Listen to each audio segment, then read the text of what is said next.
Es geht schon wieder los. Das kann doch wohl nicht wahr sein. Was haben wir hier? Wir haben hier ein V8 Diesel beim Motorenzimmer in der Werkstatt, obwohl wir gar keinen Diesel machen. Nee, man könnte meinen, das ist ein V8 Diesel, wenn man die Augen zumacht, oder?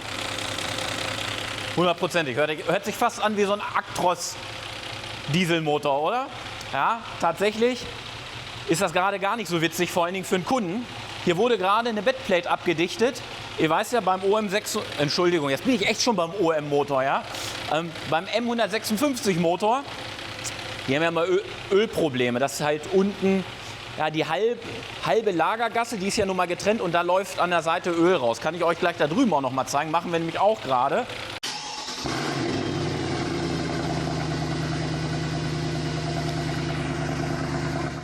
Interessant ist nur, der Motor war komplett auseinander, genauso wie der hinter euch. Und da ist richtig massiv mal was schief gelaufen.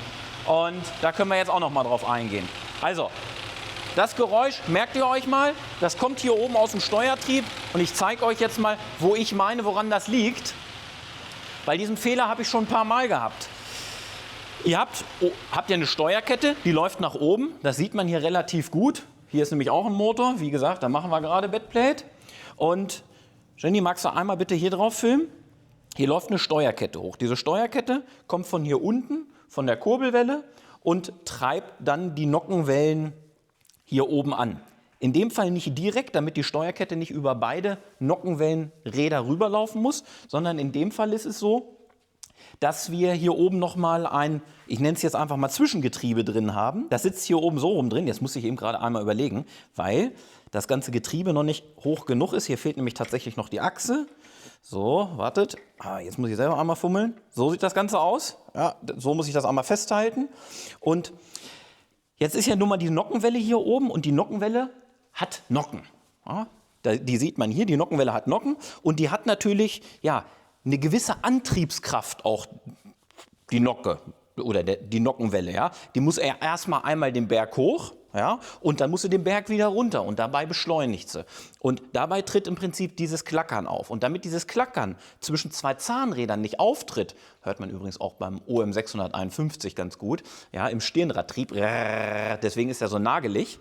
Und das gleiche Problem hat man hier auch. Und damit die Zahnräder, Jenny, komm noch mal ein bisschen dichter dran, damit die Leute das einmal sehen, damit die Zahnräder nicht zu sehr klappern, wenn die ineinander laufen, ja, also ich simuliere das jetzt hier gerade mal so, gibt es hier ja, ein Zahnflankenspielausgleich. Und dieser Zahnflankenspielausgleich, ja, der erfolgt hier über so eine Spannfeder.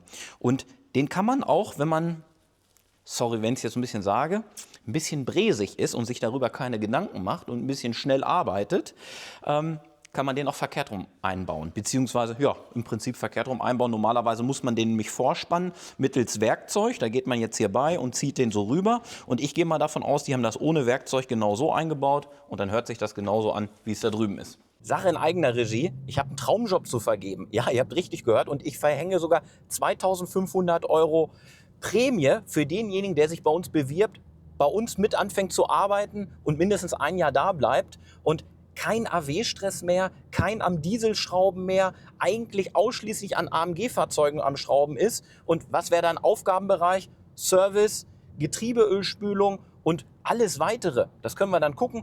Da können wir dich hinzu ausbilden, wenn du es nicht schon kannst. Habt ihr auch keine räumliche Möglichkeit, das heißt, ihr kommt von weiter weg, hätte ich sogar eine Wohnung zu vergeben. Also eine Bewerbung schreiben an info@motorenzimmer und dann können wir euch bei uns im Team begrüßen. Genau, sag erstmal Hallo, schönen guten Tag. Community. Community jetzt schon, ja. Lieber Wahlkreis oder liebe Gemeinde, ja. Liebe Zuschauer, lass uns lieber bei liebe Zuschauer bleiben. Auch ein Wagen, der Wagen hat da hinten 74.000 Kilometer gelaufen, da war die Bettplate undicht und dieser Wagen hat 108. Ich war bei 106 im Kopf, okay. Jenny, magst du auch noch kommen? Also Bettplate ist diese Trennung der Kurbelwelle genau hier zwischen. Das ist jetzt hier neu in wirklich, kann man so sagen, in Perfektion abgedichtet mit all unseren Expertisen und Spezialsachen, die wir hier so einfließen lassen, damit es nicht mehr so schnell undicht wird. Ne, Axel? Dabei belassen wir es mal, weil wir haben uns da so ein bisschen ein neuartiges System erarbeitet. Und hier ist es wirklich so, und da, ja, der war wieder nach kurzer Zeit undicht. Ich glaube, der war auseinander vor 20.000 Kilometern, sagte der Kunde. Richtig auseinander war er nicht. Der Kunde hat ja einen neuen Rumpfmotor bekommen. Naja, der war schon richtig auseinander. Ja. So, und ja, der hatte geölt, hat einen neuen Rumpfmotor gekriegt, wieso auch immer.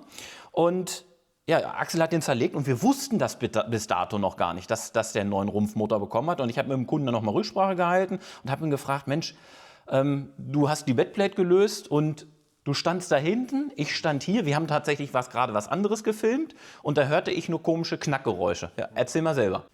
Wie gesagt, beim Bettplate lösen hat es einmal kräftig geknackt. Und, am besten, wenn man jetzt hier sieht, die Schraube ist halt hier, hat sich komplett verzogen. Ich hätte gesagt, kurz vorm Abreißen. Die ist vom Abreißen, die hat sich ja schon verdreht. Ne? Also wenn du jetzt hier Aber guckst, sie ließ sich Gott sei Dank noch lösen. die kannst du jetzt wirklich, wenn du jetzt hier hingehst, kannst du durchbrechen. Ne? So, und was würdest du vermuten? Die eventuell nicht neu gekommen sind. Ja, oder was ich vermuten will, die werden ja im Prinzip in 3, also eigentlich schon sogar mehr Schritte angezogen. Und da muss sich einer vielleicht auch in den Schritten vertan haben. Also es ist sehr komisch. Das haben wir so noch nie gehabt, dass so eine Schraube so... Jedenfalls nicht bei den Bettplate-Schrauben. Nee. Zylinderkopfschrauben M157 Nachfolgermotor habe ich das schon ein paar Mal gehabt, dass die auch von alleine abreißen. Gibt es ja beim M156 tatsächlich auch. Aber das ist schon... Aber nicht im Gewinde, reißen sie eher oben. Stimmt, das ist schon höchst kurios. So, dann hast du noch was mit den Aluminiumschrauben gehabt. Ja, Aluminiumschrauben war auch eine abgerissen und waren halt, also hier vorne sind noch so kleine Aluminiumschrauben, die waren einfach nur mit Dichtmasse angeklebt. Angeklebt, habt ihr genau gehört. Axel spricht da immer nicht so deutlich drüber. Die waren einfach stumpf, fuscherhaft oben reingeklebt. Das geht gar nicht. Ja. Deswegen kann sie dann auf Dauer halt einfach nicht dicht sein. Ne? Nee. Wie soll es auch? Wie soll das dicht sein, wenn das angeklebt ist?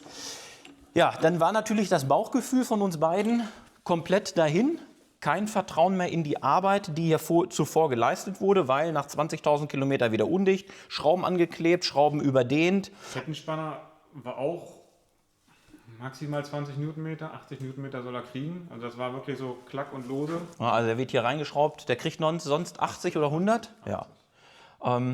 Genau. Dann ist dann doch schon, die anderen hatten die Köpfe wohl auch runter, haben wir auch mit dem Kunden nochmal drüber gesprochen. Und ja, dann haben wir auch nochmal die Köpfe runtergenommen, um sicher zu gehen, dass dann halt alles korrekt ist. Ja, und das war alles halt einfach nicht schön zusammengebaut. Wir wollen da jetzt auch nicht irgendwie auf anderen drauf rumreiten. Haben wir jetzt gerade schon genug gemacht, das wird uns jetzt angelastet. Aber dann ist wirklich bei rausgekommen, das sagte uns dann der Kunde, weil wie gesagt, wir haben das festgestellt, wir hatten einen Auftrag, Bettplate zu machen und hatten dann im Prinzip eine Auftragserweiterung, weil wir gesagt haben, nee, da muss man jetzt mal wirklich einmal alles nachgucken. Und da sagte der Kunde, ja, aber der hat ja auch einen neuen Rumpfmotor bekommen. Hä? Wie jetzt? Der hat einen neuen Rumpfmotor gekriegt. Jenny, jetzt darfst du mal hinfilmen. Ich sage, wenn er einen neuen Rumpfmotor bekommen hat, dann müsste der ja eine andere Motornummer haben. Nee, der hat gar keine Motornummer mehr. Der hat keine Motornummer mehr. Kannst du jetzt hinfilmen, wie du willst. Der hat keine Motornummer. Und das ist auch eine Kuriosität. Ich habe auch einen neuen Motor von Mercedes, der hat auch keine Motornummer. Aber das so hier von Mercedes und das ist schon höchst kurios. Gut, also das wollte ich euch nur gezeigt haben. Vermutung, Zahnflankenspielausgleich. Gehst du mit mir da konform? Ich bin da noch offen, aber so die Richtung und so, das könnte auf alle Fälle passen. Gerade schon mal den Öldeckel auf, so sieht man natürlich jetzt erstmal nichts. Ne? Ja, ich würde sagen, dann Motorcheck und dann nehmen wir Ventildeckel runter, weil ich glaube nicht, dass es ein Hydrostößel ist. Hier irgendwo Also Hydrostößel hört sich anders tickerig an, ne? Genau. Weil das ist ja immer die Gefahr hier beim M156, dass der Hydrostößel so aussieht wie dieser. Und das macht tatsächlich, hat das, man glaubt es nicht und das werden uns jetzt viele nicht glauben, hat das gar kein Geräusch gemacht. Also bei uns vor Ort hat es keine Geräusche gemacht. Ja, also weil Hydrostößel Hydrostößelmotoren sind Nullspielmotoren. Die haben kein Spiel, weil der Hydrostößel bis zum gewissen Punkt immer ausgleicht und daher macht es keine Geräusche. Ja, also auf Motorcheck und dann werden wir sehen, grande Katastrophe wieder beim Zusammenbau, genauso wie es hier ist. Und eins wollte ich noch mal sagen, wenn ihr solche Schrauben anzieht, macht euch einfach Hilfestellung. Guckt mal, Jenny, film mal bitte hier drauf. Wenn ihr die Schrauben anzieht, macht doch einfach bei jedem Schraubenanzug einfach einen Punkt. Jawohl, jawohl, Jawohl, und tak, tak, tak, nach jedem Anzug einmal abpunkten und dann passieren auch solche Fehler nicht. Und das ist einfach Qualitätssicherung und so Qualitätssicherung muss man für sich selber herausfinden und einführen, damit, wenn jetzt mal doch einer kommt mit der Kamera oder es kommt einer, Mensch, hier, pass auf, hier ist ein Telefonat oder man, ne, es kommt ein Kunde rein, man wird irgendwie abgelenkt, dann ist immer die Gefahr, oh, hatte ich die jetzt schon angezogen oder hatte ich die nicht angezogen, guckst du drauf, jawohl, sind 2 Punkte da, ich bin bei Anzug 2. Nur so als Idee. Weiter geht's mit dem M156. Die Frage bei uns ist immer nur mit welchem 156er? Mit den Geräuschen. So Axel, was hast du zu den Geräuschen? Chef hat recht gehabt. Hat recht gehabt? Chef hat recht gehabt. Richtigen Befund, richtiges Gehör gehabt. Ich hatte es irgendwann mal, das ist aber wirklich schon viele, viele Jahre her. Ich hätte gesagt 5 Jahre, muss länger sein. Ich wollte gerade sagen, also bei mir war es glaube ich noch nicht so. Ist ja schon länger als 5 Jahre hier. Gute 5 Jahre jetzt hier. So, und das war davor. Und da war das auch mit den Ansaugbrückendichtungen und all so ein Zeug. Da habe ich mich ja wirklich Intensivkur mit dem M156 lange auseinandergesetzt. Gut, aber was ist es jetzt genau? Der eine oder andere hat es vielleicht schon verstanden mit dem Zahnflankenausgleich, aber der eine oder andere vielleicht ja auch nicht. Und deswegen würde ich sagen, zeigen wir das Ganze nochmal. Genau. Irgendwie will die Kamera immer noch nicht so, aber egal. So, wir zeigen das jetzt hier. Einmal mit dem Endoskop. Genau, also hier hinten genau. Da ist der Zahnflankenausgleich, den sieht man jetzt gerade gar nicht so gut, den zeige ich euch aber gleich nochmal auf der Werkbank. Ja? So, und hier haben wir jetzt einmal das Endoskop. So, Axel, erzähl du mal. Ja? Genau, im Prinzip haben wir da das Loch hinten am Dokumentversteller, womit man den arretieren kann und den Zahnflankenausgleich vorspannt. Und das müsste in eins durchgehen. Loch auf Loch. Also, Loch auf Loch, genau. Ne, beide Löcher mittig und das ist jetzt nicht der Fall. Genau, Ne? das heißt, er ist in die falsche Richtung vorgespannt. So, und der ist halt vorgespannt und ja, dann klappert es halt. Und das können wir jetzt hier auch noch mal einmal auf der Werkbank zeigen. Genau, wir haben jetzt hier mal so einen alten Dokumentversteller. Ne? Sieht man, das hintere Rad lässt sich gleich verdrehen und wir bringen dann im Prinzip eine Vorspannung rein. Gibt es hier dieses Werkzeug, was man dann hier hinten in diesen Pin reinsteckt. Deswegen sagen wir auch, ne? Und über die Zähne vorspannt. Genau. Das, wenn ihr das so seht. Und dann wird halt hier die Schraube So, und gedreht. jetzt seht dann werden die, gegen die Federkraft werden die Zähne gegengespannt. So, muss man noch ein bisschen mehr machen. Das muss man machen und dann nimmt man das mit dem Werkzeug zusammen und baut das Ganze mit dem Werkzeug zusammen, setzt man jetzt hier auf. Das ist genau der Trick. Macht man das ohne Werkzeug, ja, dann ist man in der falschen Position. Kann man, muss man nicht. Ja, ne? Aber das ist jetzt ja hier eindeutig, ne? Weil wie gesagt, das kriegst du ja kaum anders. wie gesagt ich habe es jetzt hier nochmal einmal mit Werkzeug richtig vorgespannt. Jetzt fluchten halt die Zähne übereinander. Genau so. Und gegen die Federspannung ist es vorgespannt. So wäre es richtig. Genau. So ist es falsch. Axel, kannst du mal bitte, ich habe jetzt hier nämlich keinen 2., 3., 4. Können wir jetzt mal wackeln, dass wir das vielleicht hören? Klar haben wir jetzt ein bisschen Spiel im Verriegelungspin. Ja, wir tauschen mal die Seiten, das ist vielleicht ein bisschen besser. Ja, also ich spüre es. Und das, was er jetzt hört, ist im Prinzip der Nockenwellenversteller, wo sich das Öl rausdrückt. Ja, gut. Eine Sache muss ich tatsächlich noch mal klarstellen.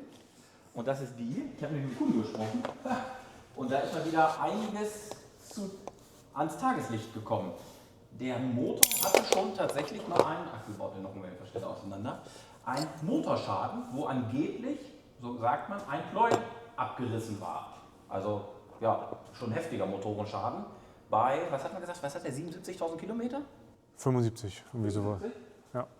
Bei 75.000 Kilometern, da machen wir die Tür auf. Oh, da steht's. Hoffentlich könnt ihr das lesen. Doch, könnt ihr lesen. Ja, also das gibt es auch mal. Die Ölwanne unten ist wiederum aber auch neu. Also würde da dafür sprechen. Genau, Unterbodenverkleidung ist auch neu. Und das war das jetzt, was du jetzt unbedingt zeigen wolltest. Genau, wie gesagt, hier sind halt diese Federelemente drin, die dann halt diese Vorspannung erzeugen. Die sitzen da drin und die erzeugen damit die Vorspannung.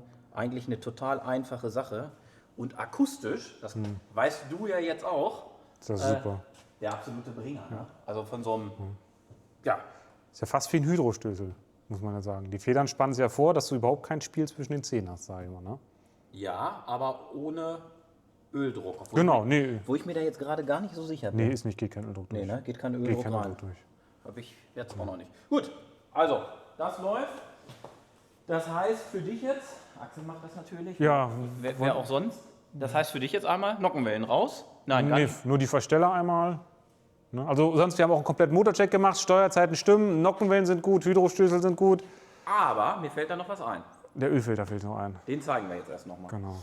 Also Axel wird jetzt vorne die Deckel abbauen und wird das abnehmen, wird die Steuerzeiten öffnen, wird hier hinten rüber über das Werkzeug arretieren und wird auch hier oben arretieren, damit er das halt lösen kann, weil hier ist die Lösearretierung, da hinten ist die Einstellarretierung und dann werden dann neue Schrauben hin, neue Diamantscheiben darunter, werden das einmal korrekt zusammenbauen, werden die Nockenwellenversteller, die Sonne blendet ein bisschen, werden die Nockenwellenversteller einmal kontrollieren und dann ist das eigentlich soweit wieder schick. So, Ölfilter gucken wir uns natürlich beim Motorcheck immer an, je nachdem wer ihn macht. Meist macht ein Axel. Nicht immer, also es ist nicht so, dass ich nichts mache. Ne? Also das ist, Axel, oder mache ich nichts? Nein. Hier dreh dich mal in die Kamera. Ich will keine Ölschweinerei machen. Ne, natürlich willst du keine Ölschweinerei machen. Nein. Oder wegen faules Schwein. Nein, bist du absolut nicht. Ne? Du machst die ungeliebten Aufgaben. Die ungeliebten Aufgaben, das stimmt ja nicht. Uff. Ja. Rechnung schreiben. Ich halte das. In der Werkstatt meinte ich das. Achso. Ach, egal. Es geht hier eh nur zu meinem... So, jetzt sieht man es eigentlich nicht so gut, weil noch so viel Öl drin ist, ne? Aber da drin, doch, jetzt sieht man es, ne? Das sind ganz viele Partikel, ne? Ja, Da auch ganz viele Partikel. So viel zu den ungeliebten Aufgaben. Ich gehe mal zur Tür. Ja, das muss auch einer machen. auch einer machen, genau. Nächster Tag, das seht ihr auch an dem Hoodie, weil ich glaube, im letzten Video hatte ich einen schwarzen Pullover an, den gibt es bei uns nicht mehr im Shop. Den gibt es immer im Shop, weil ihr fragt immer unter den Videos, wo gibt es das zu kaufen? Bei uns im Shop. Das ist wirklich eine warme Hoodiejacke und ich finde es da wirklich gut, gerade für die kalte Jahreszeit. Kalt wird dem Kunden nicht, weil dem Kunden wird jetzt warm ums Herz, weil, hört euch das mal an, genauso muss ich das anhören. Ja, so hört sich ein gesunder M156 Motor an. Wir haben euch das jetzt nicht im Detail gezeigt, was wir da gemacht haben, weil irgendwann müssen wir halt auch mal arbeiten und manchmal vergisst man dann halt auch das Film, da bin ich auch ehrlich. Da oben hat es keine besonderen Vorkommnisse gegeben. Also da war jetzt eigentlich nichts durch diesen falschen Zusammenbau beschädigt, glücklicherweise. Und ja, somit kann sich ja wirklich der Kunde darüber echt ein Stück weit freuen, weil ja, wir haben auch noch mal alles überprüft. Naja, egal. Ist alles in Ordnung. Aber was wir halt gesehen haben, ein Nockenwellenversteller, wenn wir die Nockenwellenversteller raus haben, zerlegen wir die Nockenwellenversteller immer und reinigen auch die Nockenwellenversteller. Weil hier läuft ja diese Flügelzelle drin. Das soll ich euch so vorstellen. Das sitzt hier drin. Und da oben hast du halt ganz schnell Ablagerung. Weil ihr habt hier ganz wenig Spalt. Und dieser Nockenwellenversteller verstellt halt so dauerhaft. Und wenn ihr hier wirklich Sande, harte Ölverkrustung drin habt, dann reibt das halt alles kaputt. Ne? Also das reibt wirklich diese Stellen kaputt, sorgt dann für einen Druckverlust und dann kann irgendwann der Nockenwellenversteller auch nicht mehr korrekt verstellen. Und deswegen gibt es hier so kleine Nuten und in diesen kleinen Nuten sammelt sich der Dreck und der sorgt natürlich hier wirklich für Verschleiß. Ja, dann machen wir die sauber und beurteilen die. Und dabei ist uns halt wirklich aufgefallen, dass ein Nockenwellenversteller hier wirklich deutlich verschlissen ist. Das hätte halt ein rundes Loch sein müssen und hier gibt es jetzt diese Schräge dran. Und das darf natürlich nicht sein. Und deswegen haben wir diesen einen Nockenwellenversteller ausgetauscht. Ich weiß, dass jetzt der ein oder andere sagt, ja, Nockenwellenversteller kann man ja auch nur diese hintere Platte tauschen.